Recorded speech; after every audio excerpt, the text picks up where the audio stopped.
दर्शकों को बता दें कि बीजेपी प्लस की बात की जाए तो 161 सीटों पर आगे, यानी आप देख रहे हैं इस रुझान के मुताबिक अगर बात की जाए तो थंपिंग मेजोरिटी के साथ एनडीए की सरकार बिहार में बनती हुई दिख रही है।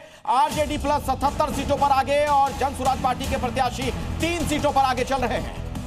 क्योंकि आपको याद होगा कि गिरिराज सिंह का यह कहना था कि 2010 में जो एनडीए को सीटें आई थी 206, वो आंकड़ा भी हम पार करेंगे। अब देखना है कि वो आंकड़ा इस बार क्या एनडीए पार करता है या नहीं करता है। फिलहाल तो 161 सीटों पर एनडीए सबसे ज्यादा बढ़त बनाए हुए 77 सीटों पर महागठबंधन है। लेकिन आपको जल्दी से आपको बता देते हैं कि कहां से कौन आगे और कहां से कौन पीछे चल रहा है। पटना से बड़ी खबर है, बाढ़ से सियाराम सिंह आगे चल रहे हैं, एनडीए के प्रत्याशी हैं, आगे चल रहे हैं। जेडीयू के अजीत कुमार 1673 वोटों से इस वक्त आगे चल रहे हैं। काटी विधानसभा में जेडीयू आगे चल रही है। इसके अलावा अररिया से हम आपको बता देते हैं, अररिया विधानसभा से जेडीयू के प्रत्याशी शगुफ्ता अजीम यहां से आगे हैं। आरजेडी के रीतलाल यादव ये दानापुर से चुनाव लड़ रहे हैं, जेल में बंद हैं, आरजेडी के प्रत्याशी हैं, चुनाव लड़ रहे हैं। पिछली बार भी इन्होंने चुनाव जीता था। यहां से रामकृपाल यादव पिछड़ गए, बीजेपी के प्रत्याशी दानापुर से अखिलेश। तो बड़ी खबर एक बार फिर से दर्शकों को बता दें और एक बड़ा अपडेट मोकामा से है। मोकामा विधानसभा क्षेत्र जिस पर सबकी निगाहें लगी हुई थी, चूंकि वहां पर 2 बाहुबलियों के बीच का मुकाबला बताया जा रहा था। अनंत सिंह जो चर्चा में रहते हैं अक्सर, वो लगातार वहां पर सुबह से आज लीड लिए हुए हैं। अनंत सिंह इस वक्त 4000 से ज्यादा वोटों से आगे चल रहे हैं। जेडीयू के प्रत्याशी हैं अनंत सिंह और उनके सामने हैं आरजेडी की उम्मीदवार वीणा देवी, जो कि सूरजभान सिंह की पत्नी है। सूरजभान सिंह की भी पहचान एक बाहुबली की। बिहार में सभी 243 सीटों के रुझान आ चुके हैं और 161 सीटों पर अभी एनडीए आगे है। ये बहुत बड़ी बढ़त है और बिहार के लिहाज से अगर आप देखें पिछले विधानसभा चुनाव से अगर तुलना करें तो बीजेपी हो जेडीयू हो, दोनों की स्ट्राइक रेट जबरदस्त नजर आ रही है। आरजेडी 67 सीटों पर पिछले परिणाम से पिछड़ता हुआ दिख रहा है, जबकि कांग्रेस को एक बहुत बड़ा नुकसान होता हुआ दिख रहा है, क्योंकि पिछली बार चुनाव में 19 सीटों पर कांग्रेस के उम्मीदवार जीते थे और इस बार रुझानों के मुताबिक सिर्फ 7 पर आगे है। एक बार जल्दी से आपको इस वक्त कंप्लीट रुझान आपको बता देते हैं। ये देखिए आपके सामने स्पेशल ग्राफिक्स हमारी टीम ने तैयार की है। 161 सीटों पर एनडीए रुझानों में आगे है, 77 सीटों पर महागठबंधन आगे है, जन स्वराज पार्टी 3 से आगे हिलडुल नहीं पा रही है और अन्य के खाते में फिलहाल रुझानों में 2 सीटें जाती हुई नजर आ रही है। और इस बार कई मौसम वैज्ञानिकों की जो भविष्यवाणियां थी वो धड़ाम होती नजर आ रही है। एक बहुत बड़े मौसम वैज्ञानिक प्रशांत किशोर, उन्होंने कहा था कि इस बार लिख के ले लीजिए 25 से ज्यादा सीटें जेडीयू को नहीं आने वाली है। रुझान तो बता रहे हैं 70 सीटों पर जेडीयू इस वक्त आगे चल रही है। और आपने इंटरव्यू भी किया था प्रशांत किशोर का प्रत्युष पटना में, उस वक्त भी उन्होंने इस तरीके की बातें कही थी, लेकिन जो रुझान है उससे तो बिल्कुल कुछ भी ऐसा होता हुआ नहीं दिख रहा है। कांग्रेस के शशांक शेखर इस वक्त आगे चल रहे हैं। एक और बड़ा अपडेट आपको दे दें, लगातार अलग अलग सीटों से जो जानकारियां मिल रही है, पटना साहिब से कांग्रेस फिलहाल आगे चल रही है। कांग्रेस के शशांक शेखर वहां से लगातार बढ़त बनाए हुए हैं। पटना साहिब से एक बड़ा अपडेट, कांग्रेस के उम्मीदवार आगे चल रहे हैं और बीजेपी इस वक्त 160 सीटों पर आगे चल रही है। कांग्रेस और आरजेडी की बात की जाए तो सिर्फ 78 सीटों पर महागठबंधन के उम्मीदवार आगे हैं, यानी पिछले चुनाव से भी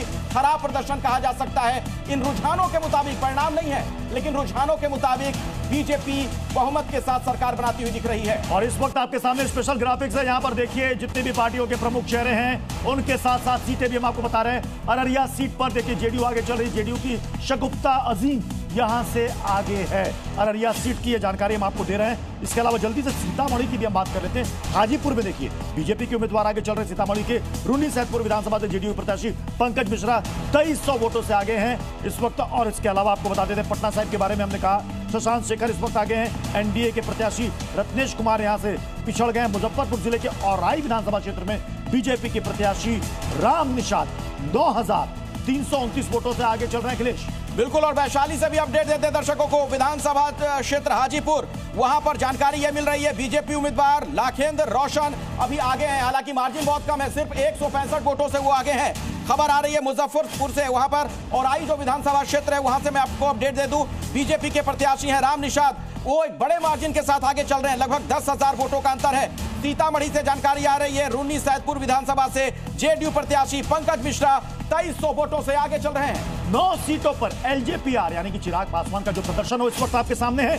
9 सीटों पर इस बार एलजेपीआर के उम्मीदवार आगे चल रहे हैं। पिछले बार सिर्फ 1 सीट एलजेपी के खाते में गई थी, उस वक्त एनडीए का हिस्सा चिराग पासवान की ये पार्टी नहीं थी। इस बार मिलकर चुनाव लड़ा है और इस बार अभी आप देखिए प्रदर्शन के तौर पर देखें तो 9 सीटों के साथ एलजेपीआर ने यहां पर बढ़त बना ली है 80 सीटों पर। गौर कीजिएगा, 80 सीटों के साथ बीजेपी इस वक्त बिहार में सबसे बड़ी पार्टी बनती और उभरती दिख रही है। शोभना से हैं संजय कुमार।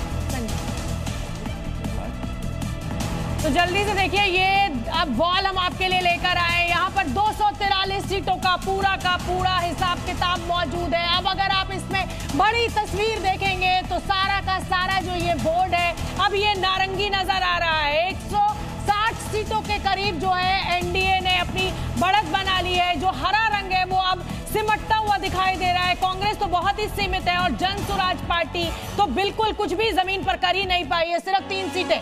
ये देखिए, अमरपुर की बात कीजिए, बांका की बात कीजिए, कटोरिया, बेलार, बाढ़, मोकामा, हरनौत, नालंदा, राजगीर, ये सब आपको नारंगी दिखाई दे रहा है। पूर्णिया, बेनीपुर, अलीनगर, यहाँ पर अलीनगर जो है वो मैथिली ठाकुर की पॉपुलैरिटी बीजेपी के लिए कहीं ना कहीं फायदेमंद साबित हुई है, या यूं कहिए कि मैथिली ठाकुर का बीजेपी से लड़ना मैथिली ठाकुर के लिए फायदेमंद हुआ है। ये पूरी की पूरी वॉल जो है अब ये आपको नारंगी रंग इसमें जो है वो बहुमत में दिखाई दे रहा है। कुल मिलाकर 243 सीटों का जो रुझान हमें मिला है उसमें 159 सीटों पर एनडीए गठबंधन ने बढ़त बना ली है, यानी यहाँ पर एनडीए सरकार बना रही है। अब एक बार फिर नीतीश कुमार या इस बार बीजेपी का मुख्यमंत्री होगा ये तो अब तय करने की बात होगी, लेकिन बीजेपी सिंगल लार्जेस्ट पार्टी बनकर भी यहाँ पर उभरी है बिहार में। और कहीं ना कहीं बिग ब्रदर की भूमिका में हमेशा जो जेडीयू रहती थी उसको बीजेपी ने पीछे छोड़ दिया है। आरजेडी जो है और जेडीयू जो है उसमें कांटे की टक्कर 69 सीटों के साथ दिखाई दे रही है।